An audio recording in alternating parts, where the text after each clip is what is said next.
কিচেনে সবাইকে স্বাগতম। আজকে আমি আর মাছের রেসিপি করব। এই জন্য এখানে নিয়েছি আর মাছের পেটি। এটা হচ্ছে মধুয়ার। আজকে আমি পেঁয়াজ রসুন ছাড়াই করব। এই মাছগুলোকে আমি লেবু রস আর নুন মাখিয়ে রেখেছিলাম প্রায় 1-1.5 ঘন্টা। তারপরে ভালো করে আবার ধুয়ে নিয়েছি, ধুয়ে এগুলো চিপে নিয়েছি আর দেবো এখানে।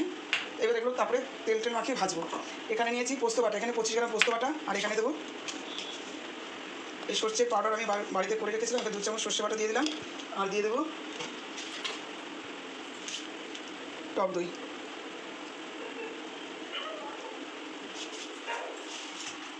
আমি একটু ঝাল দেবো আর দিয়ে দিলাম 25 গ্রাম মতো কাঁচা লঙ্কা, কারণ আর মাছে ঝাল না হলে খাওয়া যাবে না। আজকে পেঁয়াজ রসুন একেবারেই দেবো না।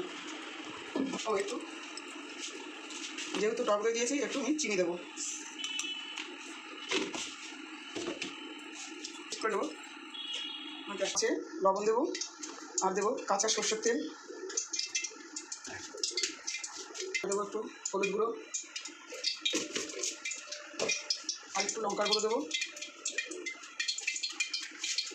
আর মাছের পেটি নিয়েছি, এবার এটাকে ভালো করে মাখিয়ে আমি কড়াইতে তেল বসিয়ে দিয়েছি।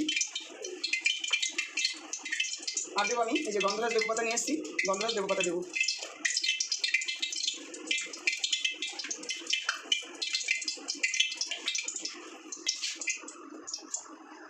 পেস্ট করে নিয়ে আসছি। ঠিক আছে, এবার আমি মাছগুলোকে দিয়ে ভেজে নেবো।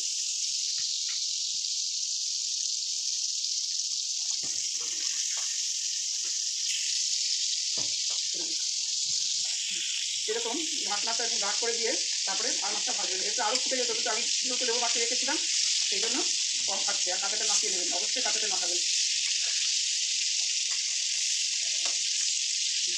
যে মাছগুলোকে এরকম করে ভাজবেন, একটু বেশি কড়া করবেন না। পরেরগুলোকে আমি এইভাবে ভেজে নেব।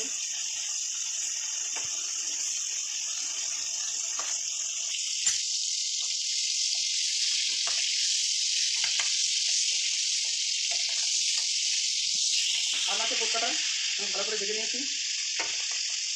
এই মাছটা আমার এইভাবে ভাজা হয়ে গেছে। এরকম করে ভাজবেন, বেশি ভাজলে শীঘ্র হয়ে যাবে। কড়াইতে তেজপাতা দিয়ে দিলাম, কালো জিরে দিয়ে দিলাম আর দিয়ে দিলাম কাঁচা লঙ্কা। এবার টমেটো দিয়ে দিলাম। এই যে সর্ষেটাকে আমি বেটে নিয়েছি দইয়ের সাথে মিক্সিতে পেস্ট করে নিয়েছি, এটাকে আমি কেটে নেবো। আমি সর্ষের ফুটাটা একদম দেবো না, এটা একটু হালকা রান্না করবো।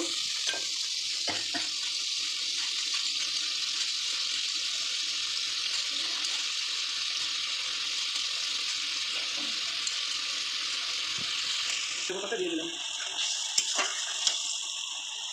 এখানে আমি আরও কিছুটা কাঁচা লঙ্কা দিয়ে দিলাম। এই যে পোস্ত বাটাটাকে আমি পোস্তটা বেটে রেখেছিলাম, আমি এটা শিলে বেটেছি, কারণ পোস্ত মিক্সিতে ভালো হয় না। যেহেতু 25 গ্রাম পোস্ত তো বেশি বাটলে হবে, এটা আমি শিলে করে নিয়েছি।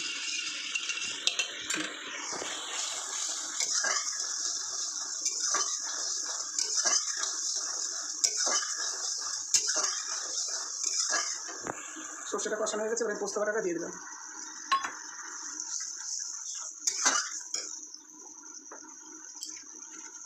আমি লবণ আন্দাজ মতন দিয়ে দিলাম, লঙ্কাগুলো দিয়ে দিলাম, হলুদ আমি 1/2 চামচ হলুদ দিয়ে দিলাম। হয়ে গেছে, এবার তেল বেরিয়ে এসছে, দেখুন কত সুন্দর কালার এসছে। আমি যেভাবে করেছি এই টিপসগুলো ফলো করবেন এবং আপনার বাড়িতে এইভাবে ট্রাই করে রান্না করে প্রত্যেককে খাওয়াবেন, খেয়ে বলে ভালো হয়েছে, আমি গ্যারান্টি দিয়ে বলতে পারবো। এবার আমি জল দিয়ে দিলাম।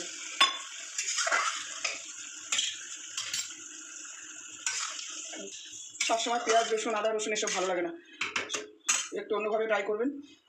এবার আমি মাছগুলোকে দিয়ে দিলাম।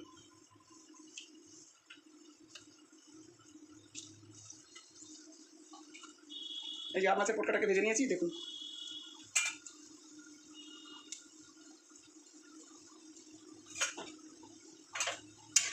মাছের পোটকা খাওয়া খুব উপকার। দেখুন ক্যাপসুল, মাছের পোটকা ছাড়া ক্যাপসুল তৈরি হয় না, সেই জন্য আমাদের ভোলা মাছের বলুন আর মাছের বলুন পোটকা খাওয়া কিন্তু শরীরের পক্ষে খুব উপকার।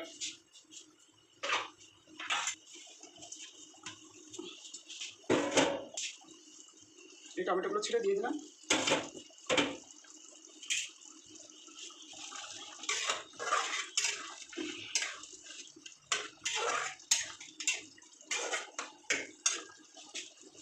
এই হলো আমার সর্ষে পোস্ত আর মাছের ঝাল। এবার আমি একটু ঢাকা দিয়ে দিলাম। ওকে, আমি এখানে একটু জোয়ান দিয়ে দিলাম, যেহেতু রাত্রিবেলা তো আর মাছ করেছি সর্ষে পোস্ত, একটু সামান্য জোয়ান আর একটু গোলমরিচ গুঁড়ো। এখানে আমি একটু ব্ল্যাক পেপার দিয়ে দিলাম। এখানে আমি একটু কাঁচা সর্ষের তেল দিয়ে দিলাম। এই যেমন আর মাছের সর্ষে পোস্ত ঝাল হয়ে গেছে। কত সুন্দর কালার এসছে। আমি যেভাবে করেছি আপনারা সেইভাবে করবেন। বাড়িতে গিয়ে প্রত্যেকে ভালো বলবে। আর ভালো লাগলে লাইক কমেন্ট শেয়ার করেন, পাশে থাকা বেল আইকনটি ক্লিক করেন, আমাকে সকলেই সাবস্ক্রাইব করবেন। ঠাকুমা গোটা মশলার চিকেনের পাতলা ঝোল করেছে, আমি খেয়ে দেখবো যে কেমন হয়েছে। চিকেন পিসটা এরকম, আলুর পিসও খুবই বড় বড় হচ্ছে, সেদ্ধও হয়েছে আলু।